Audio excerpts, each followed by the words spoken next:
Hey guys, what is up? It is me, Pagey here once again with another video on Superman and Lois Season 4. So we know that we have two pretty big things for Superman as a character coming our way over the next, 16 to 18 months roughly. The first of these, of course, being the fourth and final season of Superman and Lois on the CW. That, of course, is looking to premiere sometime in the fall. No exact date yet, but it's, going to be around October, maybe late September roughly. But that has 10 episodes, so not sure exactly when the series finale would air. That could air all of its episodes in that last quarter of this year, be done by December, or maybe it might air 5 or 6 and save some of the episodes for early 2025. That's a wait and see. I do see them airing them all at the end of this year, just get them all over and done with, but they might split it up just to, help them out. I don't know. And the second of these two big Superman things over the next 18 months is, of course, Superman Legacy, the new Superman film and the official start of the new DC Universe reboot under the guidance of James or James Gunn. Now, one of the big conspiracy theories over the past, 12 months or so, I know, yeah, roughly that, I guess, specifically around the character of Superman, is that the decision to end Superman and Lois after 4 seasons was because of the upcoming Superman Legacy film and just the new cinematic interpretation of Superman as a whole. And that, DC was sort of going back to its old ways of not allowing multiple versions of the same character to exist at the same time, specifically over movie and TV, unless there was maybe a business reason as to why they would allow that. Now, of course, this was I was going to say just a pretty big, but I'd say it was a major issue about 10 years ago, funnily enough, about a decade after it first reared its ugly head.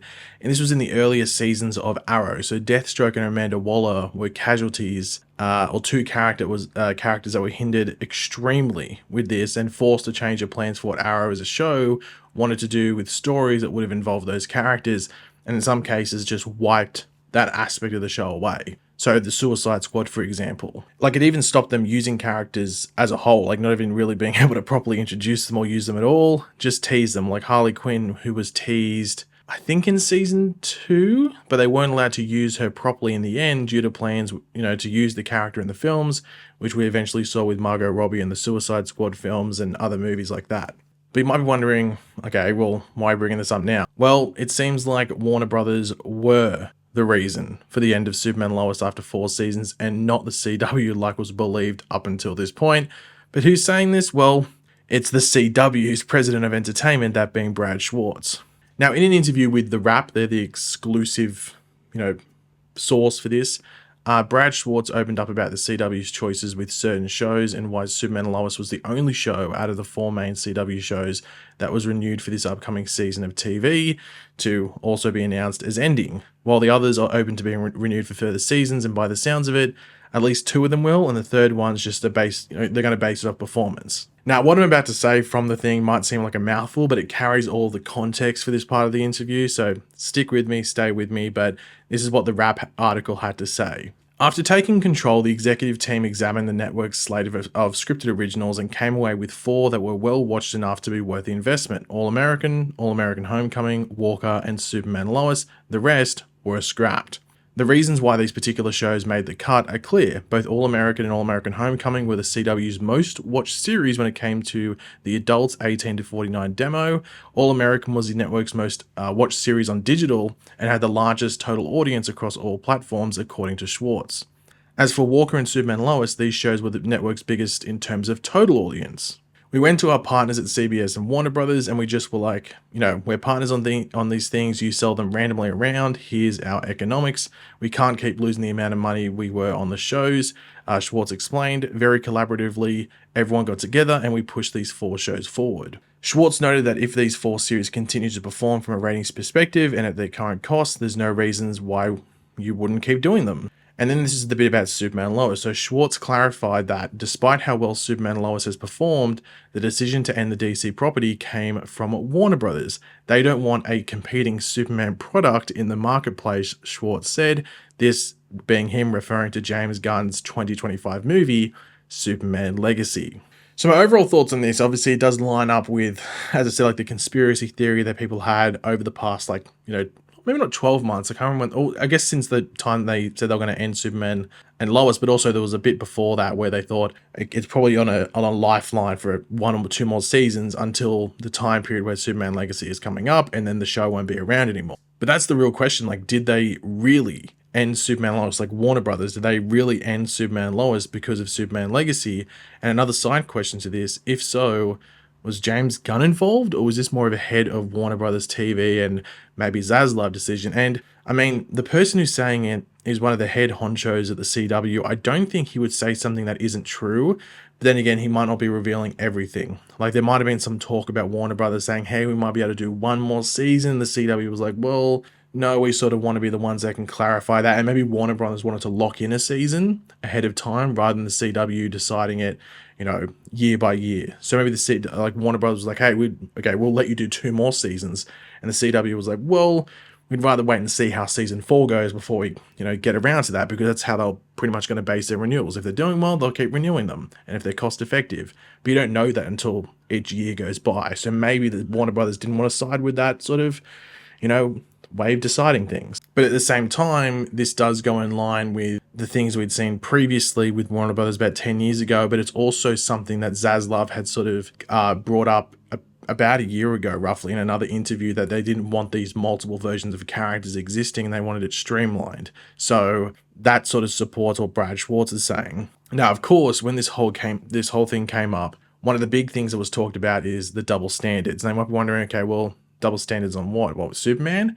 No, with Batman. And there being not only like just multiple interpretations in live action, like we have 2 separate Batman universes, like really it's 3 if you include the Joker movies. Like it's just weird that they're allowing that to happen.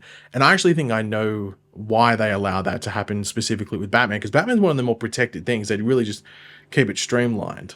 And the reason I think they allow it with Batman but nothing else at the moment, not even Superman, is Matt Reeves. Like he has this deal with Warner Brothers, and I think they want to honor that, let him do his most likely 3 Batman movies, so 2 more, and then maybe some series alongside that. Probably not many. I think the Penguin might be the only series that's connected to the Batman, I think. And then they're not going to allow multiple versions after that. And it's going to be very streamlined outside of the odd Elseworlds movie every now and then. But it wouldn't surprise me too much if they do Elseworlds movies, they're not with main characters like Batman, Superman, Wonder Woman, Flash, etc., etc. It's maybe with villains or weird characters that they can just do Elseworlds stuff with and make them on their own Earth or something like that. That's what I see them doing. So they allow Matt Reeves to keep doing his thing, keep them in their system, and then they can use him in their system after that's done.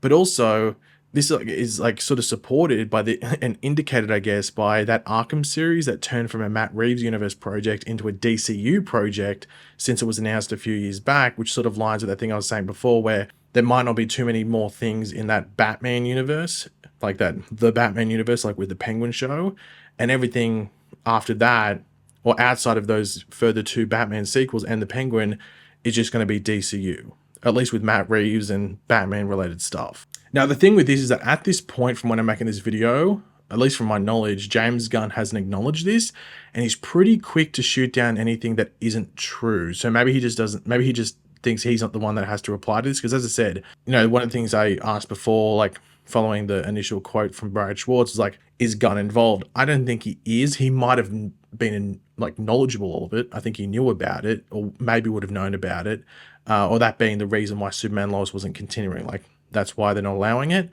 But I don't think he had a role in it. I've seen people saying like he's the specific one that got it, that ended it. But I don't think that's the case. He might have, if not probably knew about it, but I highly doubt he was the one that did it. But I don't know, stranger things have come out of the woodworks. And so maybe that could be the case, but I highly doubt it. I think this was probably not even maybe a Zaslav decision. This might have just been like a overall Warner Brothers corporate decision that's just their rule. And it's not specifically anything against Superman Lois. It's just the rule they're going by now at DC, and Superman Lois is just the first casualty of it. But overall, it is a strange business decision. Like, Superman Lois was very cost effective, like that's been brought up multiple times. And when you include the international markets and its performance, like after the seasons air on the CW, and then when they go on to Max, where it went for streaming, it was a very profitable show for Warner Brothers, much more, like way more profitable for them than it was for the CW. And the CW, by the sounds of it, wasn't against it going on for more seasons if it fit in their financial model. So it's a weird thing, especially because Warner Brothers has sort of been just looking to try and make as much money as possible recently. But maybe they think streamlining the DC thing and having it all under one thing is the way to go. But it's a risk, and it's not like Superman Lost was going to go on for 10 more seasons. Like, it probably would have only gone on for maybe 1 or 2 more seasons after season 4 anyway. I think that's just a natural progression of that story. But at the same time, it feels like it's ending a season or 2 shorter than it should have. So it just feels like they are taking away something for a reason that doesn't necessarily have to be the case, if that makes sense. But I know the proof will be in the pudding in 5 years' time, when maybe making it all streamlined is the right way to go. But I'm in the thinking that, you know, you should have your movie universe, and then you have your TV projects, which can be scattered and be their own thing for, you know, individual audiences, because I think that's just been shown to work. But I don't know, maybe I'm wrong. But yeah, guys, thanks for watching. Hopefully you enjoyed the video. If you did, it'd be awesome if you could drop a like and show support. Let me know in the comment section down below your various thoughts and everything we went over. And of course, if you are new to the channel, make sure to subscribe, and I'll catch you guys later. Goodbye.